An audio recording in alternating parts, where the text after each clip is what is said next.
জীবনে কখনো হতাশ হবেন না। জীবনে যাই হয়ে যাক না কেন কখনো হতাশ হবেন না। মনে রাখবেন আল্লাহ আপনার রব, আল্লাহ আপনার সাথে আছেন ইনশাআল্লাহ। এই সমাজ আপনাকে যেভাবে শেখায়, কিভাবে শেখায়, এই যে স্কুল, কলেজ, ইউনিভার্সিটি, চাকরি, বিয়ে, সন্তান প্রতিপালন, আর তারপর ইন্না লিল্লাহি ওয়া ইন্না ইলাইহি রাজিউন, এই তো শেখায় নাকি? সবসময় মনে রাখবেন যে আল্লাহ রাব্বুল আলামিনের পরিকল্পনাই আপনার উপরে সবচেয়ে বেশি অগ্রাধিকার যোগ্য, সমাজের পরিকল্পনা নয়।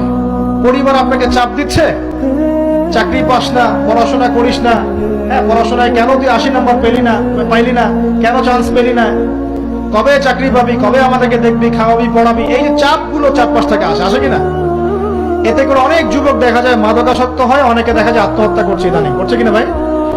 এই শব্দটা থেকে আমি এই পয়েন্টটা আজকে লিখেছিলাম যে ভুলেও আল্লাহর প্রতি বিশ্বাস এবং তাওয়াক্কুল হারাবেন না। সমাজ যেভাবে শেখায়, সমাজ চারপাশে যে চাপ আপনাকে দিচ্ছে, এই চাপে নিজে গা ভাসিয়ে দিবেন না।